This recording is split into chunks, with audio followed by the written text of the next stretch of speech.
So just as a recap, we said that for humanity, everyone has a different personality. And our rabbis teach us that the same way your face is different to everybody else's face, so is your personality different to everybody else's personality.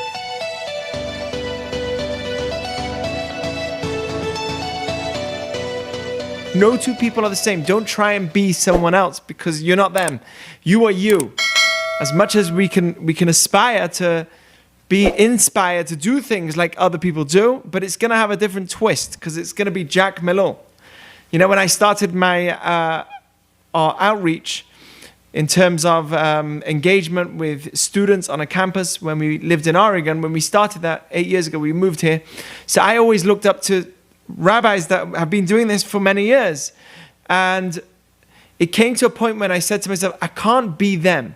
I need to be me. Your experience is also, this is everybody's experience. We try and be someone else, but the Torah recognizes that everyone's different. We are all different, and everyone has a different style, a different message, a different way of connecting, and we can't be somebody else. So that's really the start of recognizing, gaining life skills and strengthening your personality development is stop being like somebody else. Be yourself. And one of the things we said was that every personality is different and every personality has two extremes. For instance, somebody who's very, very angry is one extreme, and somebody who has no feelings at all would be on the other extreme. And the middle path is the path that you should have. You should be bothered by things that are happening. You should be caring about what's happening, but never get too angry. Never get angry in areas that are unnecessary, right? But you should also have a moment where you are inspired and involved, right? People that are the exact opposite of anger is where they have no feelings at all. So the same would be with pride. Pride will be on one side of the scale, and that's like, I own the world, I created everything. On the other side of the scale is the personality of a lack of self-worth, having no self-confidence at all. So that would be one side, and pride will be on the other. And the middle path is the path you want, which is humility. Humility would be the ultimate path. And we explained using a paper that, if I'm, right, I want to be always in the middle like this. But if I find myself going too much to one side, meaning if, let's say, I find myself I'm getting too proud, so I start moving to this direction, that's not good. How will I be able to get myself to go into the middle again? And the answer is that you go to the other extreme for a while. This is what we said is called a chassid, a pious person, that goes to the other extreme for a while, and then eventually they will end up in the middle again. Kind of didn't work now, but they would end up in the middle again. If they moved a bit to one extreme, then go to the other extreme, and they can eventually move into the middle again. So if somebody has too much pride, the way to deal with it is, and you feel unhappy with it, you recognize it, the way to deal with it is to spend a month where you actually don't express your pride. You don't wear the highest, most expensive clothes. You don't show off, you don't go on social media for a while, do all of these things, and then you'll get into the middle where you actually love the people around you, you get along with the people around you, you don't have an internal hate for the people around you. That's called humility, where you're happy and proud of yourself, but you also don't think that you are better than anybody else in any way. And we want that inside. We want to be true to our inner selves, and the way to be true to your inner self is to be in the middle. This is called to go in the way of God. That's what Maimonides says is called going in the way of God. So what I want to do is take you through some more text of how we can get there as well. So let me just go to the second chapter because we did kind of the first chapter. I'm just going to jump straight to the second chapter here.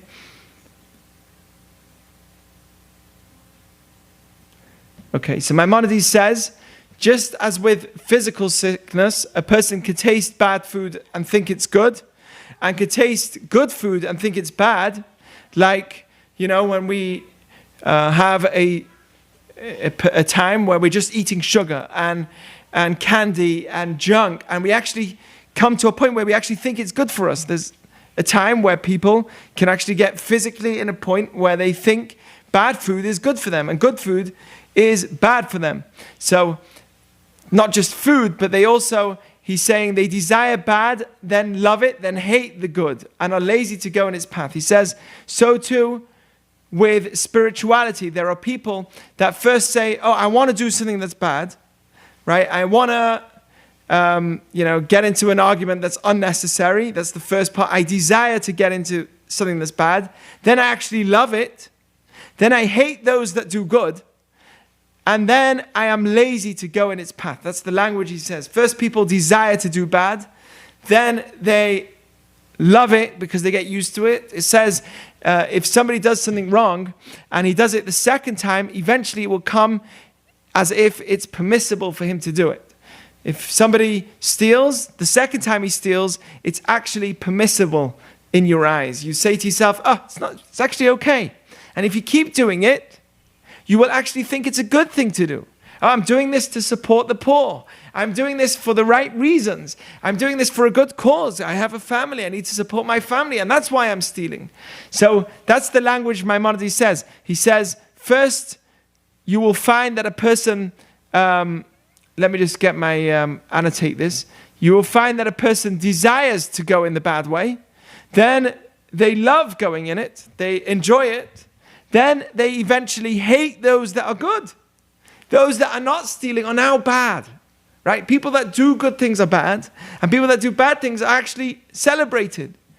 And eventually, what happens is the person that goes in the bad path hopefully realizes that it's wrong, and then feels, oh, I'm too lazy to go in the right path. It's easy for me to steal. It's much an easier lifestyle to steal than work for my money. I'm just giving you an example through stealing, how you can have these personalities where people do things which are bad and they think that they are really good. So what is their remedy? And he says, just like you would go to a doctor, we should go to those that are wise and are learned. Those that know how to go in the middle path.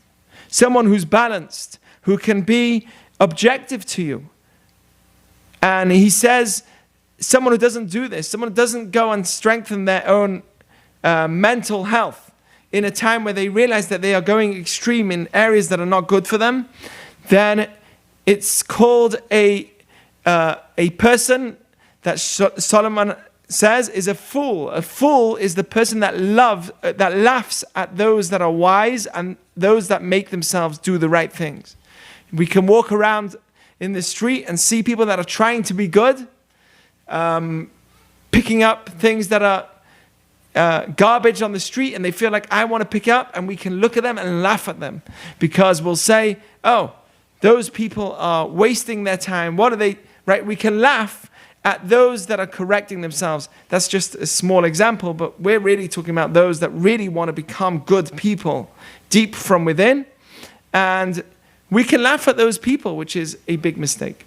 So he says the way to be is to go and get professional help from somebody that is actually learned, that is wise, a chacham, that has studied the ways of the Torah and knows how to go in the middle path.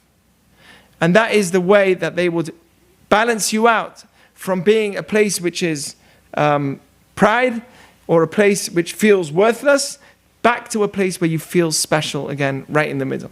Okay? So that's what Maimonides says.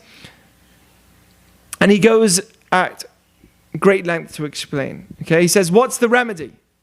An angry person should not respond for a while. If you've been angry for a long time, go to the other extreme. An angry person should not respond if others hit or curse him out.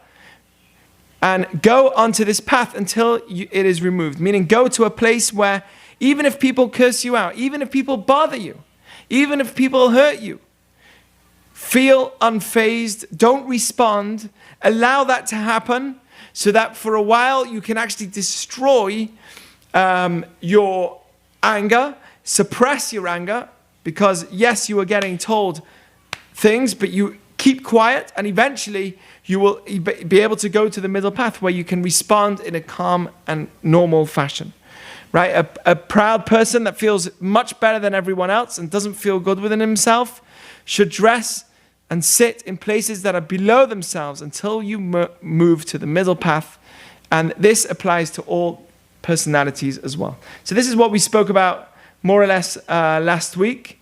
But let's go further, okay? He does mention how some paths are really, really bad and we should avoid them at all costs. For instance, he says anger should only be used in places where never really be angry, but just to show it. Let's say with your children, to show that you're bothered, right? Distance yourself completely until they don't feel angry when they're being angered.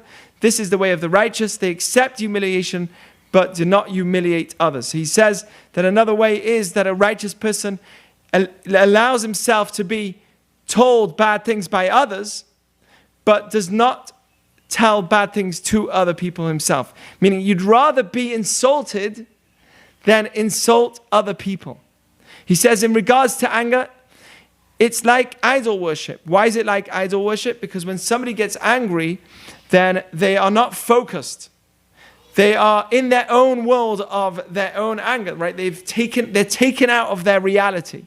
Just like idol worship is taking yourself out of the reality of the world, right? We understand that God created the entire world. So if somebody goes into a world of idol worship, he's denying the reality. So too someone who's angry. He's outside of his own control. He's outside of his own reality. And it says that somebody who gets angry actually removes his wisdom. If you had some wisdom within you, you actually remove it. You won't be able to guide people right. You won't be able to guide yourself in the right way. I believe the reason is because you're emotionally driven. When somebody is angry, their emotions have been taken over, and then they don't have the wisdom to think properly. Wisdom means that my mental ability overcomes my emotions. And if I'm angry, what's driving me? My emotions. So in order to remove that, if I'm angry, I'm removing my actual wisdom from within. And according to Judaism, when we had prophecy, our prophecy was removed from people that were angry. You have to be in a very calm place in order to receive prophecy. We actually had to be in a place where there was music playing, and it was a very calm, meditative place. And then a person would actually get to a point of prophecy. So today we don't have that. But just to understand how anger is so damaging to our mental health and to our inner health as well, our physical health, just by the point of anger. So Maimonides says that extreme called anger, you should run away from it at all means. He says their life isn't a real life. A person that's angry is not living a real life. And you must distance yourself from it completely until you don't feel angry, even when being angered by others. And he says that's the better way of being. You'd rather be humiliated and shamed than making somebody else ashamed. Right? At the end of the day, who would you rather be? We look at Jewish history and we see the worst atrocities that were done against the Jews. The Nazis and what they did against the Jews. But at the end of the day, who would I rather be? Looking back, would I rather be safe as a Nazi because I'm not the one causing problems to others? I mean, I'm causing problems to others, but I'm safe, right? Would you rather be safe as a murderer or unsafe, but at least you're not a murderer? What would you rather be, as bad as it was? What would you rather be? The Jew that was going through the Holocaust or the Nazi that was perpetrating the Holocaust? I would much rather be the Jew that went through the Holocaust than the Nazi that did it. It's the feeling of worthlessness for doing such an act is much worse than the feeling of living. I'd rather not live because I have a life which is so much more meaningful than living, right? If you don't know what you're willing to die for, you haven't started living. Our rabbis teach us that if you really want to feel what you're living for, you have to know what you're really willing to give up your life for. What's better than your life? What's larger than your life? And that's why Judaism says you'd rather be humiliated than humiliate others. You'd rather be ashamed than making others ashamed, right? And the righteous do this with love and are joyous in their sufferings because they know, thank God I'm not on the other side. Thank God I'm not the murderer. Thank God I'm not evil. Thank God I'm not living a lie. Thank God I'm living a life which is meaningful. Yes, I might be in danger right now, but at least I'm living a life which is meaningful. So it's said that these people are like the sun that's coming out at its highest strength, which is beautiful. Okay, because it means that they're overcoming. Somebody who's not angry, somebody who's humiliated and ashamed and doesn't speak, is somebody who is like the sun at its strongest time. What does it mean? Because strength in Judaism is the greatest show of strength, according to Judaism, is when you overcome your inclinations. Not that you have muscles, but you're able to overcome something. And he says, your strength is the strongest strength that you can imagine in this world. It's the power, like the sun, it goes everywhere. Right? So your strength by overcoming a anger, overcoming that temptation to respond when you've been ashamed, overcoming that is the greatest strength that we have. That's called real strength. According to Judaism, a true strong person is somebody that can overcome their evil inclination. And this is the greatest sign when somebody actually hurts your feelings. Okay? He gives me more examples of what it means to be a godly person, to be a person that's in the middle path. A person should always increase his or her silence and should not speak unless it is words of wisdom or things that you need for yourself. For instance, you need to get something, so you need to speak, right? You go into the store. These are necessities for your own living. But outside of that, and by the way, that includes also talking nicely to somebody, having a nice conversation. You speak with your mom. You can't tell her, hey, listen, Maimonides says that we should be silent. So mom, I'm just going to say hi to you and then just be silent. That's not what he's saying, right? He's talking about maintaining normal, that's a necessary conversation. In marriage, a necessary part of it is to communicate. We know that because in Judaism, according to Judaism, you're not allowed to be in a relation with your spouse until you've actually had real good communication. Meaning, it's not like it's a law, but it's a recommended sign of love when somebody's able to actually have good communication, not just be physical, right? Good communication is a real sign of love, not just the physicalities.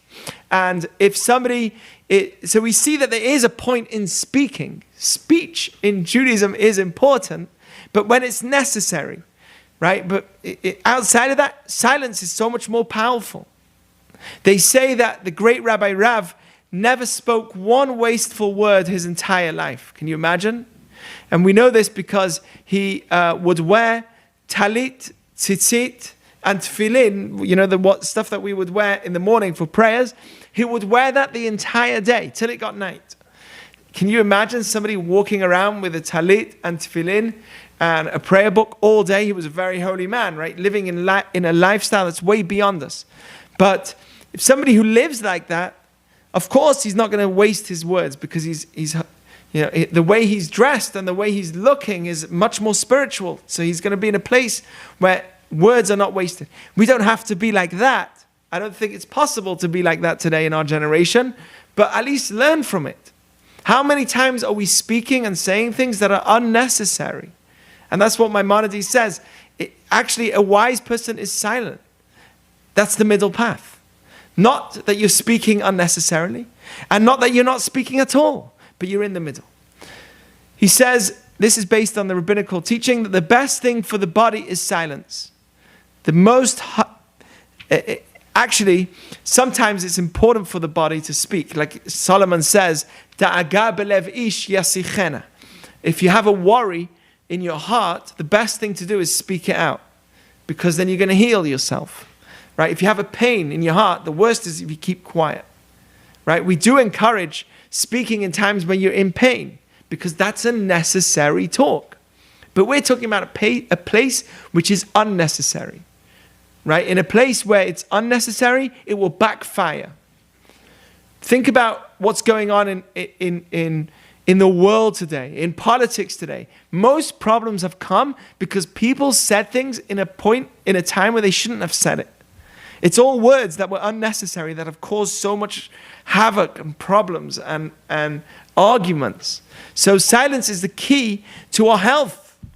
He says, similarly, when speaking about matters of Torah or knowledge, he says, even when you do speak things which are necessary, like teaching, your words should be brief but rich in content, meaning say a little but have a lot more meaning. Know how to consolidate your words, how to define your terms into the most simple words possible. I'm really bad at this, I think. But to be able to put a very simple message into a very few words. Somebody who's able to do that is a genius. And do you know what that means? It means that you thought your words before you spoke them. When somebody is able to give a small amount of content and give the same message that somebody else would have, right? Those professors that know how to make the most difficult things so simple for you to understand, they are the best teachers. It's the ones that don't really understand themselves and they keep saying more and more words to try and explain what they're trying to say, right? So when I hear somebody who is able to say a very deep and complex issue in a very short amount of time in very simple words, if I see that that means that he's been thinking about what he's saying. He's well calculated before he spoke. And his words are much richer. They have much more depth. It means that people are actually going to listen. So he's also saying that silence is such a key to, even when you do talk, to have balance in your speech, to make sure that the words are not overly used and they are there and well calculated and are given over. This is what our sages commanded when they said one should always teach his students with brevity, in brief words. In contrast, if one's words are many and the content is shallow, if you're saying a lot but a shallow content, no depth, there's a lot of that today out there online, just random people talking about random things, but there's no depth to their conversation, right? That is foolishness. That is emptiness. Why? Because we know that when a person dreams, they have so many ideas in their head, right? But that's not reality. And the voice of, meaning you're a dreamer, right? You can allow those thoughts to come into your head, that's fine. But when you're actually speaking and portraying a message, you don't want to be half asleep, you want to be focused, right? The dreamer is because he's not focused. When somebody's awake and focused and understood, so their words don't need to have so many multiple subjects. They're clear and concise.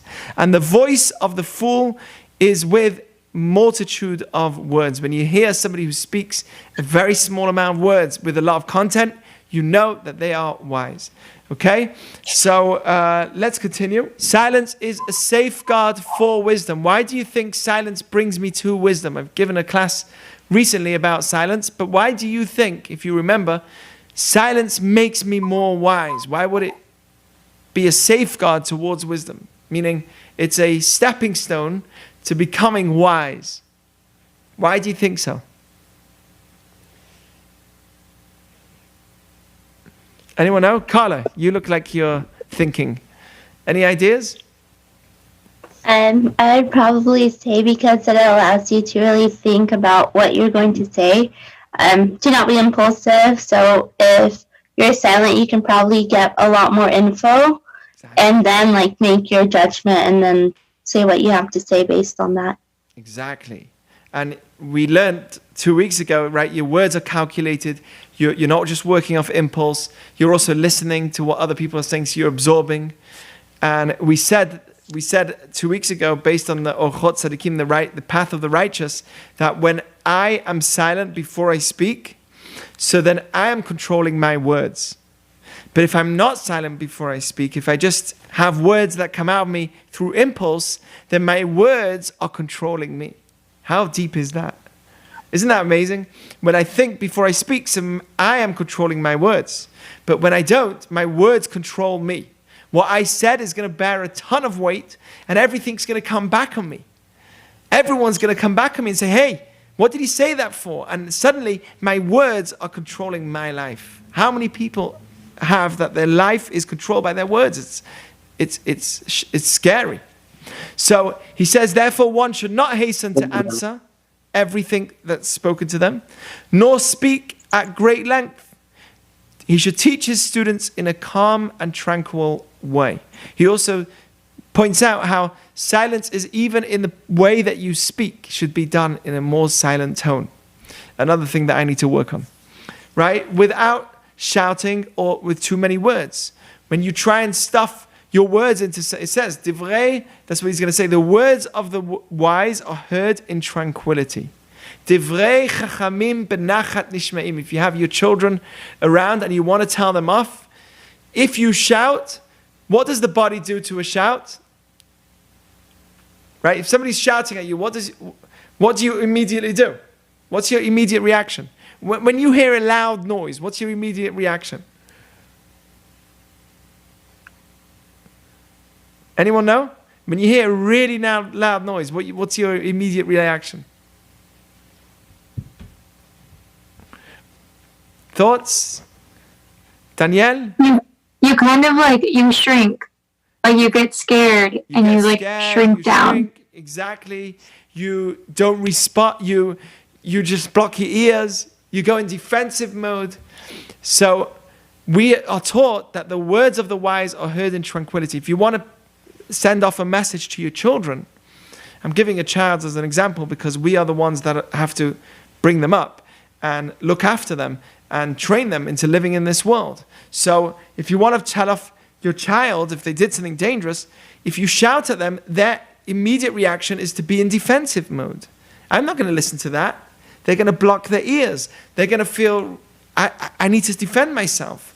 But somebody who speaks in a soft tone, I just want to let you know that maybe next time we should do it in a different way, right? The words are in a more, then it will be heard.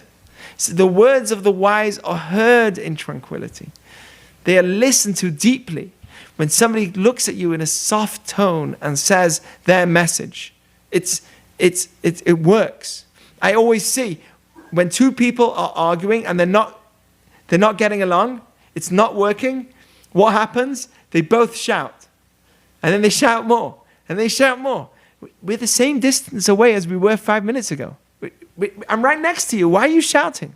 Because I don't feel my message is going through. Well, I've got news for you. The more the louder it becomes, the more difficult the message is to go through. That's why I always find that specifically when there is shouting, my response is a very low-toned response. And that's the way that we should train ourselves to do, is train ourselves, if specifically you're in an argument where there is shouting from the other side, actually answer in a much softer tone than you would normally. And that way it would lower the anger and they would actually listen. They will be receptive of what you have to say. It's just a powerful message. If you're shouting, the message will not be sent across. Maybe for 5 minutes it would work, for 10 minutes it would work, but it won't go deep into that person's heart and they won't catch your message. The words of the wise are heard in tranquility. So let's continue. He also, because we're talking about going in the way of God, right? Which means v'halachta b'drachav. It's one of the commandments in the Torah. And we said that means to go in the middle path. Maimonides is going through many different things that we need to do to make sure that we are really in the middle path. Okay? To make sure that we're remaining humble. To make sure that we're not overly angered. To make sure that we're in the middle path. And these are the keys to making sure that I'm in the middle path. These are things that we really need to work on to make sure that I become a better, more successful, and truthfully, happy person from within. And it's all being what we call going in the way of God. Okay, so a person is forbidden to act in a smooth-tongued and persuasive manner.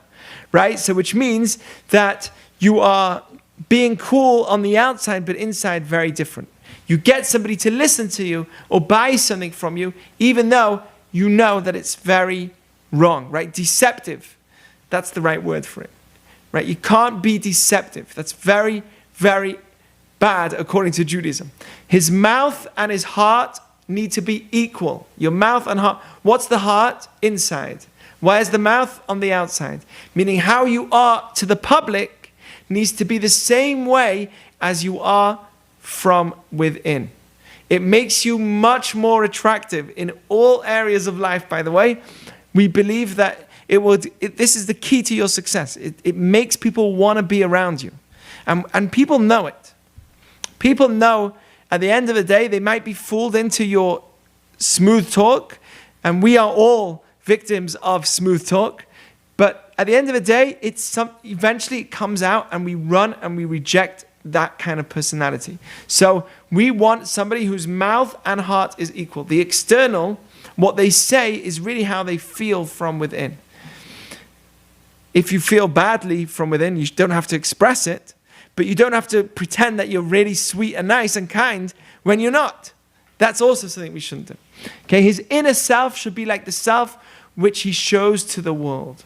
What he feels in his heart or her heart should be the same as the words on her lips. It is forbidden to deceive people. And look at this, even a non-Jew. Okay, why? He gives me an example. For example, one should not sell a Gentile the meat of an animal which has not been ritually slaughtered. Do non-Jews need to eat meat that was slaughtered in the kosher way? Right? Judaism has certain rules for shechita, for slaughtering animals. Right? Eating meat. How are you? And by the way, to do shechita, to slaughter meat, according to Judaism, has to be done in a very humane way. Has to be done in the most humane way possible. 66 at this point. But what we want to do is do it in the most humane way possible. But at the end of the day, a non-Jew is completely allowed, according to Judaism, to eat an animal that was not slaughtered in a kosher fashion. Okay, so if it got killed from another animal, they are allowed to eat it.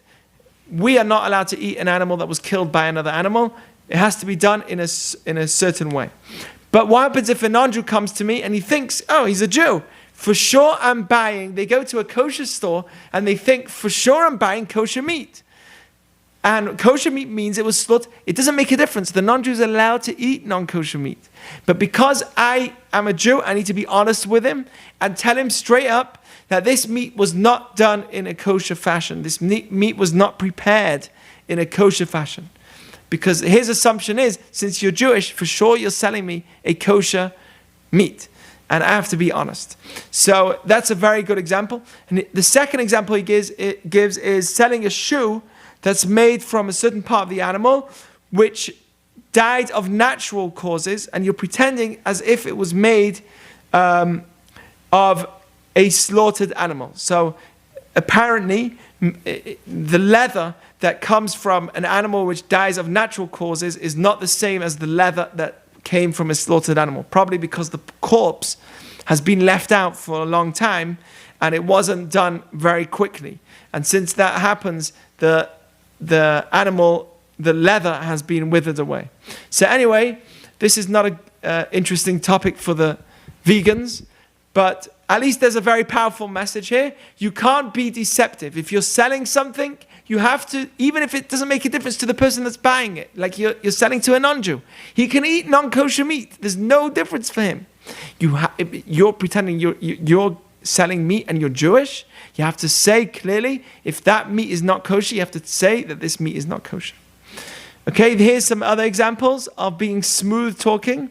Don't ask a friend to eat by you when you know he can't, or when you know she can't. For instance, you don't really want to invite your friend for dinner, but you know that if you did, they will be so happy that you thought of them. So what you do is you call up your friend, and you just saw on Facebook that they're going away for 2 days to Vegas, right? You know they're going away, and just after the post, you make the phone call. Hey, listen, I'm doing a dinner tonight. Would you like to come? There was no chance they were coming because you knew they were going away for 2. Oh, I'm so sorry, I can't. But thank you so much for inviting me. So kind of you. I'm going to be away for the next few days, but thank you. Right? You can't do that. You're being deceptive because you know that that person can't go. Right? It's a very interesting thing because that person doesn't know any different. That person doesn't know. and could easily think that you're being kind to them, but you're not being honest within yourself. You're pretending to be much kinder to another person than who you really are. Okay, another example would be to offer gifts to someone if you know they won't accept it. So I go to my neighbor and I give them candy and I know they don't eat sugar. Or I know that they don't eat my favorite candies. And I want them for myself. And I know that if I offer it to my neighbor, they're just going to give it back to me. At least I'm showing that I'm nice to them. So Maimonides says, no, you can't do that because you're not being honest. You're being deceptive. Another example where someone is not being honest within himself. The other side doesn't even know.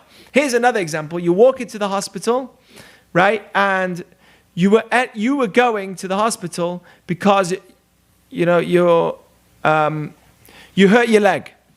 You hurt your leg, and God forbid somebody hurts his leg and goes to the hospital. Whilst they're there, they find out that their best friend is in the hospital as well, going through surgery. So you make the effort to go into their room where they're having their surgery, and you say, hey, I came to visit you. No, you didn't. You didn't come to visit them. That's being deceptive. You were anyway in the hospital. Are you with me? It's not honest. That person doesn't know and will never know if either you really went for them or you didn't. They would never be able to know. But for your inner self, Judaism doesn't only do things for others. Yeah, it's true, it would look good on that person that you're doing a really kind thing. Yeah, but Judaism is realistic and it doesn't do things for other people. You have to do it because it's coming from your true self. Okay, so there's some more examples that Maimonides gives. One should not open wine for his colleague, which you need to sell, and you're really pretending, oh, I'm doing it for my friend, in order to deceive him into thinking that they have opened it in his honor. So I'm opening it for you. Wow, oh, you came, I'm opening you this wine. No, you didn't want. You're selling that wine anyway. And the same applies with all matters of this sort. It is forbidden to utter a single word of deception or fraud. Rather, one should have truthful speech, a proper spirit, and a heart pure from all deceit and trickery. I find that this is a moral responsibility of going in God's ways. And no one else can see, but it's about me, who I become. If I want to become that person that's in the middle path, that's in the golden path, then I need to make sure that I'm honest within myself. Okay? Let's just slightly move on a bit more.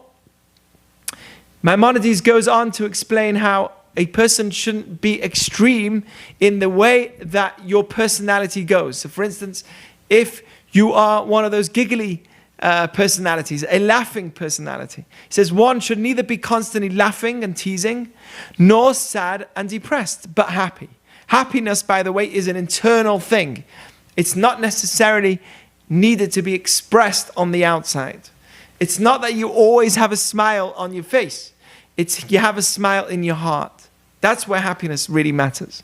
Okay? Our sages declared that jesting and lightheadedness, tzchok v'kalut rosh. Now, jesting means that you take something which is serious and you make a joke out of it. Lightheadedness means that you make something which is important light. Right? It says that if somebody does that, you will eventually accustom yourself to promiscuity. Meaning that somebody who takes something serious and makes a joke out of it will eventually come to very bad things. It will come to using others, not taking life seriously. You should know that that's one of the reasons I believe that they say that a lot of comedians are deep within not very happy. Now, not always, but there's a very interesting study that's done on comedians that a lot of them are not happy from within. And the reason for that is because that the humor that they're portraying, there's many types of comedy. So not every comedy is like this, but for many, the humor that they're giving over is a humor of mockery. They're either laughing at people, laughing maybe at older people, laughing at our society, maybe laughing at things that are serious, like a relationship, a marriage, right? Those are serious things. If you take those in a light fashion, eventually you won't take the love seriously. You won't take the marriage seriously. If somebody jokes, that's why I'm always very against these marriage jokes. Like in Judaism, there's a joke. When someone gets married, we break the glass, under the chuppah. So you stand in the glass, everyone's Mazel Tov. So some people say, oh, that's the last time he'll put his foot down. That's a joke in his life. Meaning because now he's got a wife who's going to always put her foot down. And it's not a good joke because you're taking something which is serious, a marriage, a relationship, and you're making a joke out of it. And eventually what happens is then the relationship falls apart and it leads to promiscuity. That's what he's saying. When you take something that's serious and treat it lightheadedly, it leads to promiscuity. They also directed that a person should not laugh without control. You can't go to somebody who's sad and you don't know. You don't even know the person. Maybe they just went through a very terrible trauma, right? So you can't just meet every single person laughing, right? They also directed that a person should not laugh without control, nor be sad and mournful all the time. But a person should receive everyone in a friendly manner. How do you do that? In the middle path. So you're happy from within, that's for sure, but you're also not laughing and joking about serious things, but you do laugh at times that is necessary. By the way, that does not mean that we are against comedy. That does not mean we're against humor, but not on the expense of somebody else's life, because that person is serious. And if you take people without a serious fashion, in a non-serious fashion, you will eventually not take your own life in a serious fashion. And that's why people that are comedians can even commit suicide and reject their own life. It's very scary. Similarly, he should not be greedy, rushing for wealth and possessions, nor lazy, an idler from work. There's some that always are running after money and wealth, and some that are very lazy and avoid completely working. Rather, one should be of a goodly eye, which means happy with what you have. Limit your business endeavors. Don't be overly obsessed with work, so that you may occupy yourself with Torah study.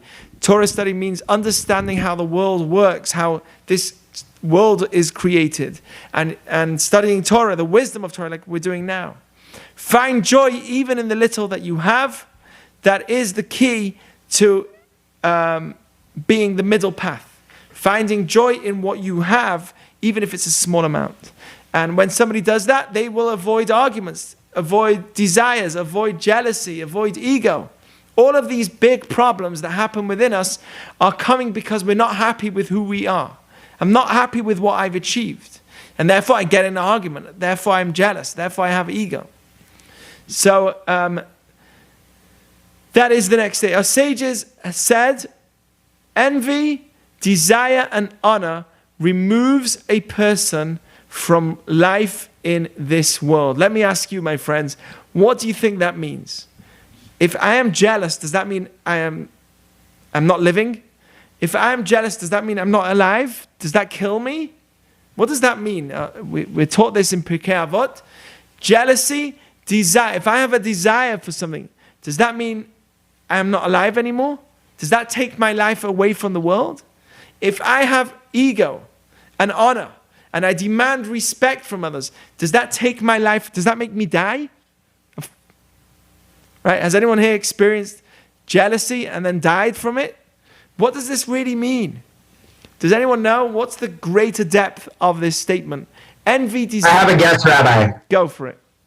I'm thinking that it means that if you're focusing on what others have, and you're not focusing on what you have and being grateful for your life, then you're removing yourself from your ultimate goals and your ultimate missions, because you're not focused on yourself and your own growth. You're focused on other people's stuff. Good. You're not living, right? Because you're so focused on theirs. I remember when I went away and I went away for a conference, came back, and I brought my kids a gift.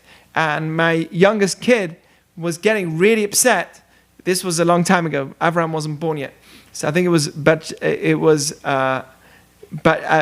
Ruti, and Batsheva. I came back from this conference, and I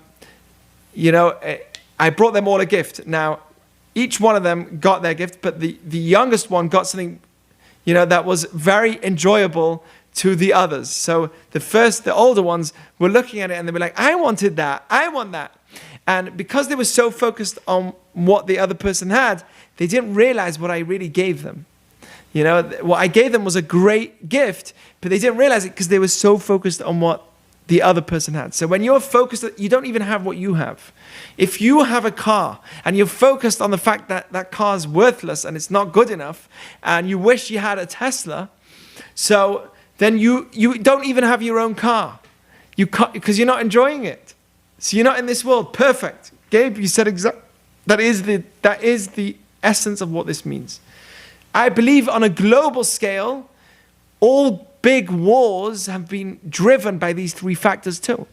Either I'm jealous of your success, either, right, a murder can come because I'm jealous of that other person. I desire what that other person has.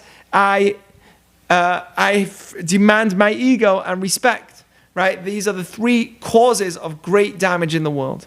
But on a personal level, it's exactly what Gabe is saying, that when I have envy, desire, and honor, I'm not focused on what I have. So he says, from there, the general principle is that one should follow the midpoint quality of each temperament until all your traits are aligned at the midpoint. And this is what Solomon implied when he said, calculate your path. Calculate your path and all your ways will prosper. Don't just follow your heart. Don't just follow your feelings. Oh, I feel that this is what I should do. No, calculate your ways. Are they extreme in any way? Every person is different. Focus internally. Which way am I? Am I the angry type? Am I the very calm type that doesn't do enough? Am I the proud type? Calculate your ways. People don't really do this, but this is so important to making sure that I feel good from within. If I want to feel good within, I need to do this. Calculate my ways and find my way of coming into the middle. So that's what chapter 2 is saying. Okay, and the chapter 3 is, we're going to continue in this direction and also showing us that even though all these things are bad, but to go to a point where, like we said, where you don't have any desires at all, that's also bad. So he's going to show us the double extremes again in both ways. And it's really important. This is already the 3rd chapter. Again, he's going to go into this point of finding that middle path and getting that right way of living. And eventually, we're actually going to be talking about health, because finding the middle path is also about finding a purpose in what I'm doing. I'm just going to jump into the 2nd chapter, because I don't think we're going to be able to do in the 3rd chapter. This is so important, and I'll finish off with this.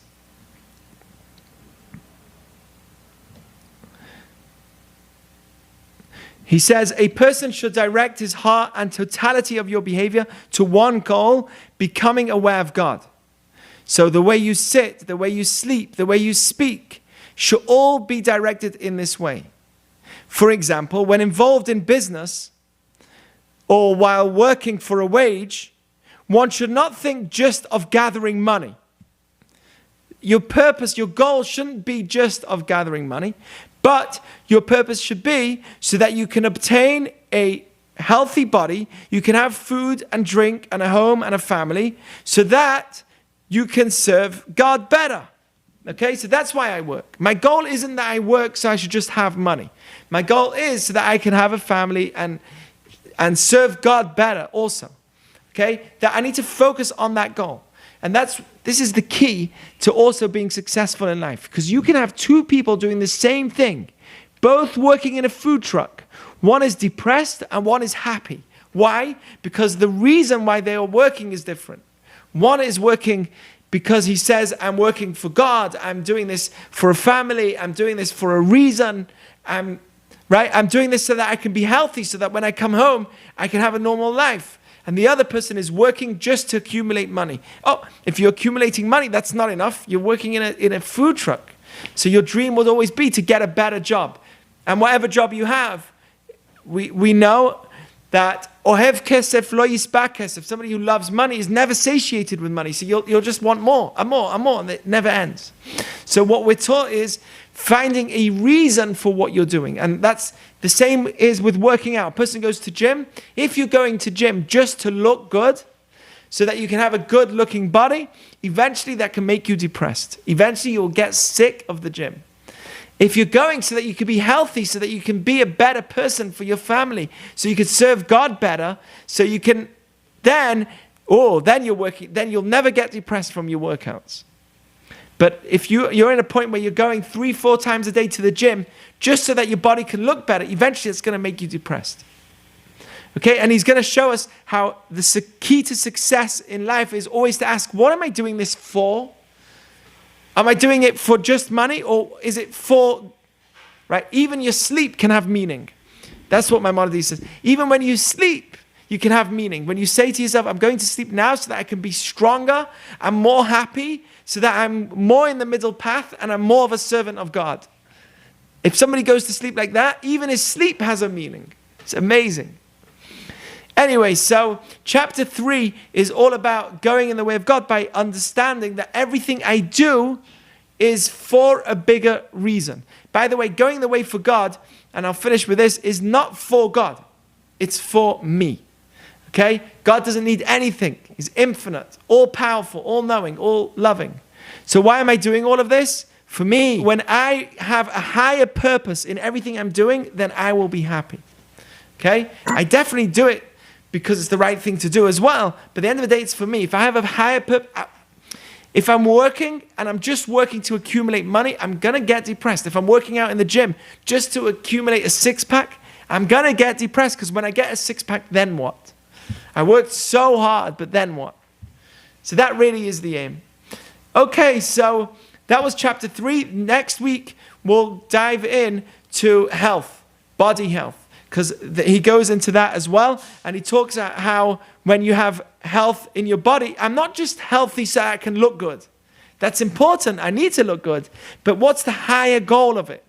And the higher goal of it is so that I can be a better servant of God. So that one day I'll be a better husband if I'm healthy. I could be a better father if I'm healthy. I could be a happier person if I'm healthy. Right? These are all factors that will make me a better servant of Hashem, meaning that I'll be in the middle path. So even working out and being healthy needs to be done for the right reasons, not just to be healthy alone. And that's the 4th chapter that Maimonides goes in. So far, we've spoken about the concept of finding the middle path in all your ways. And the way to get to the middle is to go to the other extreme for a while if you find you are on one extreme. So if you find you're angry, go for a while to a place where you have no feelings at all, and then you'll eventually get to the middle. Okay? And then we said, if you really want to have a spiritual lifestyle, a person should always make sure that everything they're doing is for a bigger purpose. I'm not working just to make money. I'm working so that I could be a greater servant of God. I could build a family. I could be a father. I could be a healthier, right? That's the goal. And that way I'm also going in the way of Hashem. Okay, so this is so far keys to life, keys to having a better personal development, becoming a better person, and being what we call a spiritual person as well. So that's it. We've done the first 3 chapters basically. And we will be going into the 4th chapter, which is health, next week. It's going to be very, very exciting. And also going through some other factors that makes us a better person, a more successful person in all areas of our lives. Okay? Sound good? Anyone got questions, thoughts, ideas?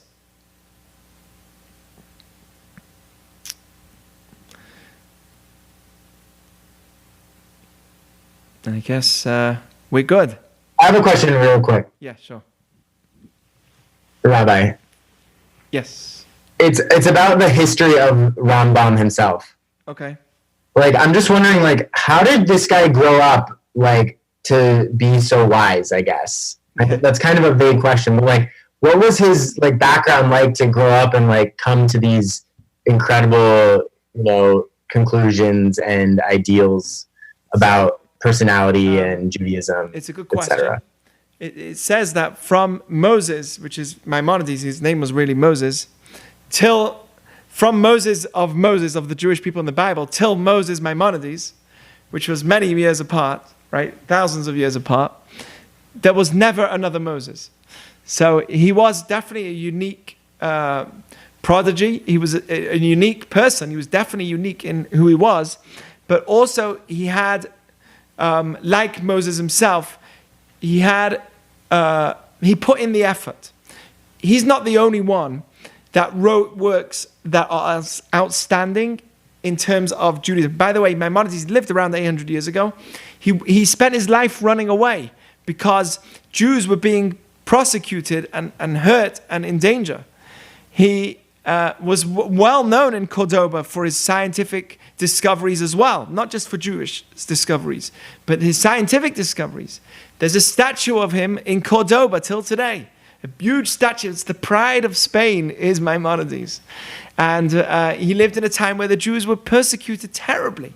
And eventually he worked for the king of Egypt and came his personal doctor.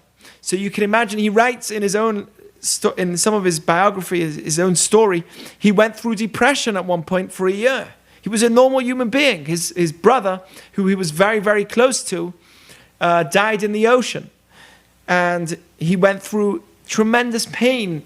And he claims that he even went through a state where he couldn't do anything for a whole year. He was locked in a room and he was very, very upset about it. And he spent many, many hours where he couldn't even spend time with anybody because he was with the king. And yet in all of that, he managed to write such amazing work.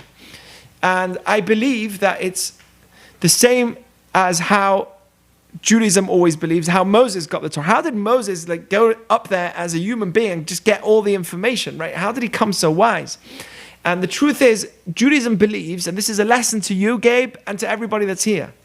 Judaism believes that if you put in all your effort in doing the right thing, you will get all of the rest as a gift, miraculously. If we as humans only use a tiny bit of our brain, a percentage of our brain. If you really want to use the entire percentage, you need a godly inspiration that helps you doing. Judaism believes that if I put in my effort, the rest will come to me as a miracle. This sounds crazy, but this is a real belief in Judaism, and I've seen it in all the astounding works that are done in the Jewish people throughout our history. Each generation we had authors and writers and the most brilliant minds that expanded beyond the Jewish people. It's just beyond.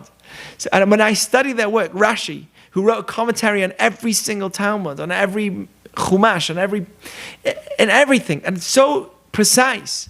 If you look at it, how did he do it?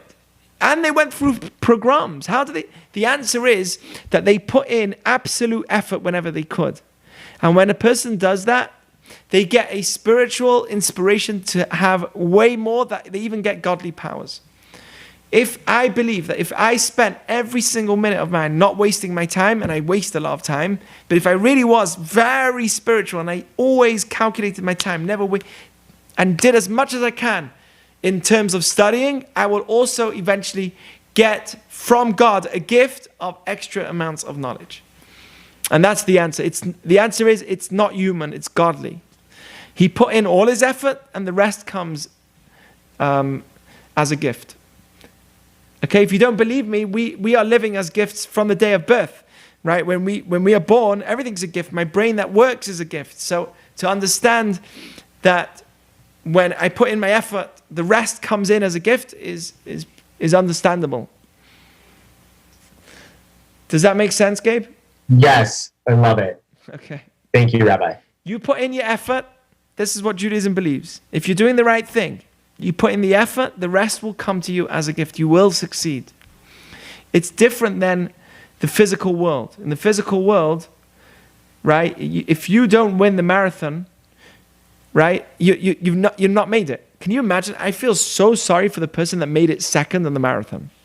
Think about this. They worked for their entire life. They got to the point where they are the second, almost the fastest person in the world, right? But there was someone else who made it by 0.2 of a second. What's the difference between the winner and the runners-up? 0.2 of a second. But you know what? The one that won is the one that's going to be remembered. The one that made it runners-up spent his entire lifetime trying to become the winner of the marathon and won't make it. I feel so bad for those that are in Olympics and only come second or third. Can you imagine? But it's not like that in the spiritual world. In the spiritual world, it's if you put in all of your effort, that is a success in itself, and the rest will come to you miraculously. You will succeed. The Jewish people are the biggest proof of that.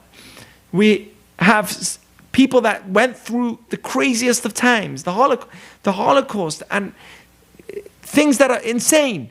And in 70 years, look what they've done.